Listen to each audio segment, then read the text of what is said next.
7મી મે ત્રીજા તબક્કામાં લોકસભાની ચૂંટણી પૂર્ણ થઈ। જ્યારે પરિણામ આવ્યા ત્યારે 2014ની સરખામણીમાં 6% ઓછું મતદાન નોંધાયું। તો આ વખતે જે ઘટતી મતદારની ટકાવારી છે તે ખૂબ જ નિરાશાજનક રહી। પણ એ શું સૂચવે છે? લોકોને ચૂંટણીમાં રસ નથી, સરકાર પરથી ભરોસો ઉઠી ગયો છે, કે પછી લોકો એવું વિચારી રહ્યા છે કે ચહેરા તો કોઈ પણ આવે, ચારિત્ર તો એ જ રહેવાનું। નમસ્કાર, આપની સાથે હું છું જાનવી।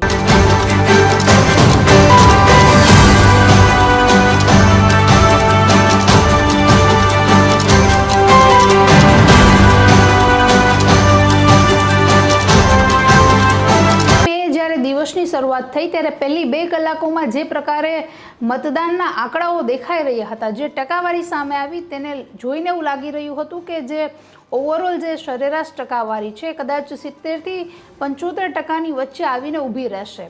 કારણ કે ગત વર્ષે જે રીતે 64.55% જેવું મતદાન થયું હતું, તો આ વખતે 10% જેટલું વધે એવી અપેક્ષાઓ બધાને હતી।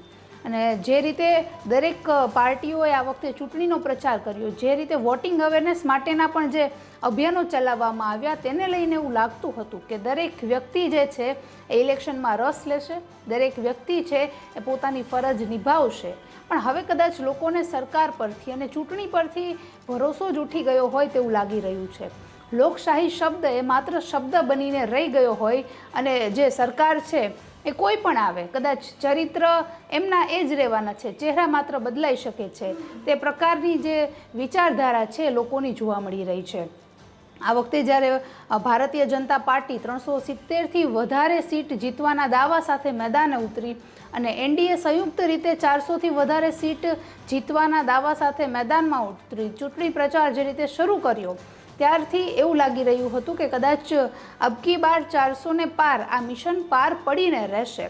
પણ જે રીતે 2019ની સરખામણીમાં આ વખતે લગભગ સરેરાશ 6% જેટલું ઓછું મતદાન નોંધાયું, તેનાથી લોકોની નીરસતા પણ જોવા મળી રહી છે। એક તરફ ભારતીય જનતા પાર્ટી છે કે જે પોતાએ કરેલા જે સિદ્ધિ છે, જે કાર્યો છે તેની ગણતરી કરાવે છે। એ પછી રામ મંદિર હોય, CAA હોય, ટ્રિપલ તલાક હોય કે પછી કલમ 370ને હટાવવા જેવી બાબતો હોય, તો બીજી તરફ કોંગ્રેસ પાર્ટી છે કે જે સરકારની જે સિદ્ધિઓ છે તેને નકારી રહી છે। ભ્રષ્ટાચાર હોય, મોંઘવારી હોય કે પછી એ પ્રકારના જે પ્રશ્નો છે તેને સતત ઉઠાવતી રહી છે। ખેડૂત આંદોલનનો જે મુદ્દો હતો તે ખૂબ જ ચર્ચિત રહ્યો છે, કારણ કે જે પ્રકારે ખેડૂતોએ અસંતોષ વ્યક્ત કર્યો છે તેનો પણ વિપક્ષે પૂરેપૂરો લાભ લીધો છે। તો સવાલ એ થાય કે હવે વિપક્ષનો જે વિરોધ છે તે મતદાન પર કેટલો અસર કરશે? ખાસ કરીને વાત કરીએ ગુજરાતની, તો ગુજરાતમાં ચૂંટણી પ્રચારની શરૂઆતમાં જ જે પરસોત્તમ રૂપાલાનો વિવાદ સર્જાયો, જેને લઈને પહેલાં ખાલી ક્ષત્રિય લોકો મેદાનમાં હતા, પણ એ રૂપાલાનો વિરોધ કરી રહ્યા હતા। અને જેવી રીતે દિવસો પસાર થયા, રૂપાલાએ ફોર્મ ભર્યું અને ચૂંટણીમાં ઊભા રહ્યા, ભાજપે ઉમેદવાર બદલ્યા નહીં, તે બાદ જે ક્ષત્રિય સમાજ છે તે માત્ર પરસોત્તમ રૂપાલા નહીં પણ ભારતીય જનતા પાર્ટીના વિરોધે ઉતરી ગયા। ગામોમાં એવા બેનર લાગ્યા કે ભાજપ વિરોધી મતદાન કરો, તો ઘણા બધા ગામોએ ભાજપને ચૂંટણી પ્રચાર માટે આવવાની મનાઈ ફરમાવી દીધી। તો આ પ્રકારે જે ભાજપનો પણ ખૂબ વિરોધ થયો છે, જેને લઈને ઘણા લોકોએ તો એવું નક્કી કર્યું કે આ વખતે નહીં તો ભાજપ, નહીં કોંગ્રેસ કે નહીં કોઈ પણ પાર્ટી, મતદાન જ નથી કરવું। તે કારણ પણ હોઈ શકે કદાચ કે આ વખતે જે ટકાવારી છે તે ઓછી નોંધાય। પણ હવે આ ઓછી ટકાવારી છે, જે ઓછું મતદાન થયું છે, તેનો ખરેખર ફાયદો કોને થશે? કોંગ્રેસને થશે કે પછી કોઈ પણ વિપક્ષના કોઈ પણ રાજકીય પક્ષને થશે? તે પણ જોવું ખૂબ જ મહત્વનું રહેશે। પછી મતદાન પૂર્ણ થયું બાદ ઘણા લોકો એવું કહી રહ્યા છે કે ભાજપ આ વખતે ગુજરાતની 4થી 5 બેઠકો ગુમાવી શકે, જેમાં મુખ્યત્વે આણંદ, સુરેન્દ્રનગર, બનાસકાંઠા અને જૂનાગઢ જેવી બેઠકોનો સમાવેશ થાય છે। પણ સવાલ એ થાય કે કદાચ જો ભાજપ ગુજરાતમાં જ પોતાના ગઢમાં જો બેઠકો ગુમાવે, તો પછી આખા ઇન્ડિયાની બેઠકોનું જે સમીકરણ છે તે અગર બદલાઈ શકે તો તેમાં કોઈ શંકાને સ્થાન નથી। એ પણ ચૂંટણી પહેલાં જ ભાજપ માટે એક બેઠક તો એમના તરફેણમાં ગઈ, જે છે સુરતની બેઠક। ત્યાંથી ભાજપના ઉમેદવાર મુકેશ દલાલ બિનહરીફ ચૂંટાઈ ગયા।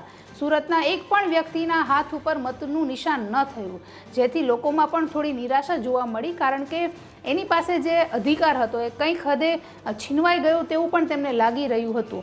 પણ ઠીક છે, હવે ગુજરાતમાં સુરતની બેઠક ભાજપના તરફેણમાં વહી ગઈ, પણ બીજી જે 25 બેઠકો બાકી રહી તેમાં પણ લોકો એવું કહી રહ્યા છે કે 6 બેઠક કે 5 થી 6 બેઠક જે છે તે ભાજપના તરફેણમાં નહીં આવે. સુરતની એક બેઠક ભાજપના તરફેણમાં જતી રહી, પણ બીજી જે 25 બેઠકોનું સમીકરણ ભાજપ માટે કેવું રહેશે તે જોવું ખૂબ જ મહત્વનું રહેશે, કારણ કે ગુજરાતની બેઠકોનું જે સમીકરણ છે તે આખા ઇન્ડિયા પર અસર કરી શકે તેમાં કોઈ શંકાને સ્થાન નથી. નમસ્કાર.